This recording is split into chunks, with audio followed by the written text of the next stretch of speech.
pessoal, eu sou a Camila. Se você está assistindo esse vídeo é porque você está estudando contabilidade. E hoje a gente vai conversar um pouquinho sobre as normas que você precisa conhecer para estudar contabilidade para concursos, onde é que você encontra, qual é a lógica que está contida nessas normas, para você poder estudar de uma forma mais direcionada, para você não ficar perdido no meio daquele caminhão de textos e de artigos sem sair do lugar, beleza? Vamos lá então. A contabilidade, ela tem um marco muito importante na nossa vida, que é a Lei 6.404 de 76. Isso mesmo, é uma lei de 1976, que durante muitos anos continuou na sua versão original ou praticamente original e foi alterada alguns anos atrás. Mas a Lei 6.404, ela é um marco por quê? Porque ela, de certa forma, profissionalizou uma série de acontecimentos na estrutura societária das empresas do Brasil. Ela coincidiu com um momento histórico em que existia a intenção clara, que está lá na exposição de motivos dela, a intenção de que as empresas vendessem ações, que as pessoas pudessem participar das ações das empresas, pudessem tirar seu dinheiro de outros tipos de investimento, tirar seu dinheiro debaixo do colchão e colocar numa empresa. Agora imagina o seguinte, você está acostumado com um tipo de investimento seguro, ou sobre o qual você pelo menos tem total controle, e aí você é convidado a colocar suas economias, colocar seu dinheiro numa empresa que será administrada por uma outra pessoa. Então você vai ser o acionista minoritário, você vai ser uma pessoa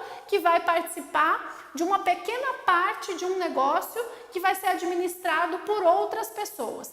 Para que você faça isso, confie de fazer isso, tem uma legislação de suporte que organizou as informações que essa empresa tem que prestar, garantiu a esse acionista, principalmente ao minoritário, uma série de direitos, por exemplo, de receber dividendos, de ter distribuição de lucros, esses dividendos de uma forma obrigatória, estabelecer um mínimo para isso, direito de retirada, quer dizer, o direito de você ir embora dentro de certas condições, entre um monte de outras coisas. Então, na Lei 6.404, a gente encontra toda uma estrutura contábil que vai me dizer quais são as demonstrações contábeis que eu tenho que apresentar, como é que elas têm que ser preparadas. Existe uma preocupação com a continuidade no tempo dessa empresa e também de um outro lado, como se a gente estivesse pensando numa balança, tem uma preocupação com o acionista, com essa pessoa que está sendo convidada a colocar suas economias na empresa. Essa lei é uma lei extremamente importante. Para o concurso, o que eu digo para vocês é que vocês têm que ler do artigo 175 até o 205. Parece muito pouca coisa, né? Você fala, poxa, tem aí, sei lá, 30 artigos, moleza, em meia hora então eu fico sabendo tudo de contabilidade? Não, infelizmente ou felizmente, esses 30 artigos tem o resumo de tudo que a gente vai estudar no programa de contabilidade geral e contabilidade avançada. Então, se você não está estudando contabilidade ainda, provavelmente ao ler esses 30 artigos, você vai ter a impressão de estar lendo uma outra língua. E na medida que você vai estudando, essas coisas vão fazendo sentido, vão se clareando e vão fechando um grande quebra-cabeça, que é o que a gente vai construir ao longo aí das aulas de contabilidade geral e contabilidade avançada. Então, essa lei tem que estar na cabeceira, essa lei vai ter que ser lida várias vezes, esses artigos, por vocês. Dependendo da banca, dependendo do cargo para o qual você está se candidatando, você tem mais ou menos questões teóricas. As questões teóricas, muitas vezes, são cópia ou quase cópia do texto que está escrito nesses artigos, tudo bem? Bom, aí vocês vão ouvir falar um monte aí do CPC. Vocês estão vendo aqui que o CPC para contabilidade não é Código de Processo Civil. Eu sei que uma boa parte dos meus alunos, assim como eu, é da área do direito. Então, quando a gente escuta CPC, imediatamente a gente se lembra do Código de Processo Civil. Toda vez que a gente falar aqui de CPC, estamos falando do Comitê de Pronunciamentos Contábeis. E o que é isso? Esse comitê é uma reunião de gentes interessadas na contabilidade que aconteceu lá por 2005, 2006, não me lembro o ano exato, mas 2000 e pouquinho, quando começou um movimento importante no Brasil de internacionalização das normas contábeis. Então, o Brasil vinha com as suas normas, a gente tinha uma série de coisas equiparadas a outros países, aos Estados Unidos, ao US GAAP, mas a gente teve um movimento que não aconteceu só no Brasil, mas em vários países, de adequação, de adaptação das normas contábeis às normas internacionais europeias, que são as normas do IASB, que talvez vocês já tenham ouvido falar aí dos IFRS. Bom, essas normas que promoveram uma série de mudanças e de alterações relevantes na Lei 6.404, precisaram ser mastigadas e discutidas para que as pessoas que se relacionam com a contabilidade conseguissem aplicá-las. Então imagina o seguinte, você está com o seu carro andando, né? E você está com o seu carro andando a gasolina.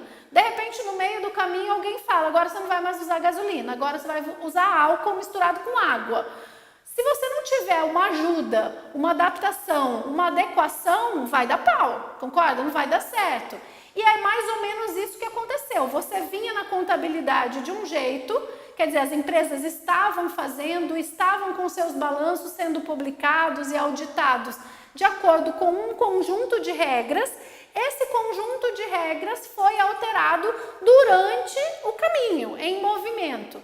Então, eu precisei de um órgão que estudasse, se reunisse para decidir como promover essas mudanças, como fazer as adaptações e como essas novas normas deveriam ser aplicadas. Esse órgão é chamado CPC.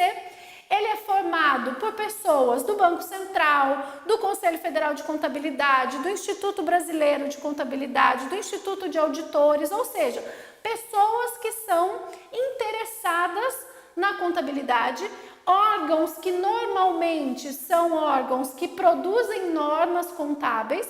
Essas pessoas passaram a se reunir, discutir essas mudanças e, como resultado dessas mudanças, existem uma série de documentos emitidos que são chamados de CPCs.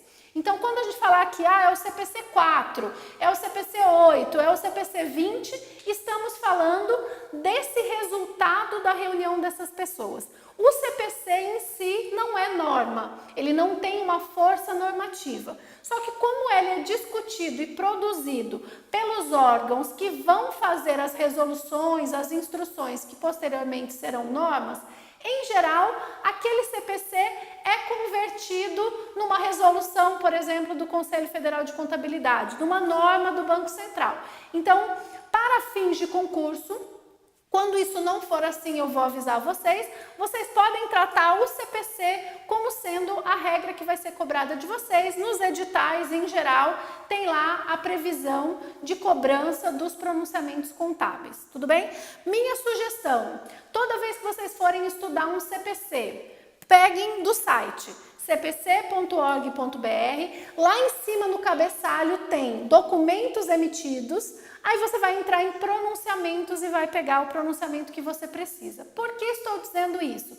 Porque os pronunciamentos são alterados ao longo da vida. Então não adianta nada você baixar um documento, tem CPCs gigantes, de muitas páginas, você vai baixar, vai imprimir, vai salvar e de repente amanhã você está estudando uma versão que não é mais a mesma. O que identifica que aquele CPC foi alterado é um R seguido de um número. Esse R significa revisado. Então, se você pegar lá, CPC Estrutura Conceitual Básica, entre parênteses R1, significa que aquela é a versão depois de uma revisão. Tem coisa que está no R2, R3, sei lá. É sempre bom quando você for estudar, quando você pegar um edital, você se certificar de que você está estudando a versão mais atualizada do CPC. Claro que a gente teve uma avalanche de mudanças e de publicações mais perto de 2007, 2008, que é quando as alterações mais relevantes ocorreram. Hoje a gente vem num movimento mais estável, mas de vez em quando tem algumas alterações. Agora em 2019 começa a valer o CPC novo que trata de arrendamento mercantil. Então muitos anos depois da publicação do CPC original que tratava de arrendamento mercantil, a gente tem uma regra nova. Precisamos então, como em todas as legislações, CPC não é legislação, repetindo, mas como em tudo que a gente vai estudar, nos certificar de que a gente está usando uma versão atualizada, de que a gente está usando a norma que está valendo. Tudo bem? CPC. Não se iludam de que vocês vão pegar um texto, vão sentar, vão ler e vai ser bem legal. Não vai. CPC é chato pra caramba. Eles são longos, eles são repetitivos, eles não são estruturados de uma forma para te ensinar o assunto. Então, uma dica que eu posso dar para vocês é: não aprendam nada pela primeira vez a partir do CPC. O CPC não foi feito para te ensinar aquele assunto. O CPC foi feito para dizer como você deve tratar um assunto que você já conhece. Então, estuda em outro lugar, vai para o CPC depois. Toda vez que você inverter esse caminho, você vai se dar mal. O CPC, como eu disse, ele é repetitivo, o texto dele não necessariamente segue uma ordem lógica, então ele vai falando como se fossem tópicos, e se você não conhece aquele assunto, você vai ficar muito confuso. Para os concursos, a maior parte dos CPCs não precisa ser estudada. Se você estudar o assunto, em geral, já é suficiente. Alguns temas costumam cair com uma certa frequência como cópia do CPC. Eu vou dizendo isso para vocês aqui ao longo das aulas. Um CPC que você precisa ler mais de uma vez é o primeiro de todos, que é um CPC que não tem número, o único que não tem número, que chama Estrutura Conceitual Básica. Estrutura conceitual básica é como se fosse aquele manual que antigamente vinha dentro da caixa de um jogo. Lembra que tinha lá o manual e dizia quem são os participantes, quem pode jogar, quantos pontos vale cada coisa, quanto que a pessoa perde se fizer A ou B ou C? É isso. O CPC da estrutura conceitual básica vai dar os princípios, vai dar as regras do jogo. Então, essa regra vocês têm que conhecer de cabo a rabo, a lógica e o texto que está lá, porque vai cair alguma coisa, vai ter cópia literal do que está lá no CPC.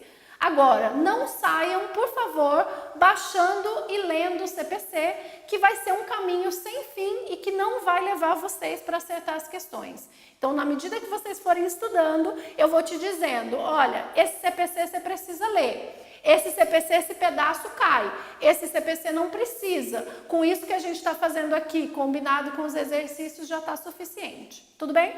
E coloquei aqui também o site do CFC, Conselho Federal de Contabilidade, que é onde você vai encontrar uma série de resoluções que a gente vai falar aqui nas aulas, que também são objeto de questionamento nas provas. Então, as normas contábeis em geral, para as empresas em geral, você vai encontrar aqui no site do CFC. Tudo bem? Vamos lá, então, agora entender o que aconteceu com a Lei 6.404, com as alterações que ela sofreu ao longo aí dos últimos anos. Lembrando que, se você está começando a estudar nesse momento, você é uma pessoa feliz, porque você já pegou as alterações consolidadas. Então, todo mundo já sabe o que significaram essas mudanças, as adaptações relevantes já foram feitas. Quem estava aqui mais ou menos no ano 2007 até 2010, 2011, sofreu um bocado para conseguir acompanhar essas mudanças. A gente vê até nas questões de prova um movimento interessante nesse período aqui. Entre 2007, 2010, 2011, a gente tem uma enxurrada de questões teóricas. Por quê? Porque o próprio examinador não sabia como é que era para fazer cada uma das coisas. As empresas, as auditorias, estava todo mundo um pouco perdido com relação a essas normas. E aí, a questão teórica é sempre mais segura. Você faz cópia da lei, cópia da resolução e tá certo ou errado, não tem muito questionamento. De 2012 para cá, a gente já vê que as coisas voltaram ao normal, as bancas que são mais teóricas continuam, as bancas que costumam fazer questões de contabilidade mais elaboradas, mais práticas, voltaram ao normal também. Mas para a gente entender aqui, lá em 76, eu tive a Lei 6.404, já falamos disso um pouquinho antes aqui. Aí foi criado o Comitê de Pronunciamentos Contábeis, que nos ajudou a adaptar tudo que foi publicado a partir das alterações da Lei 11.638 na 6.404. Então, esse é um marco.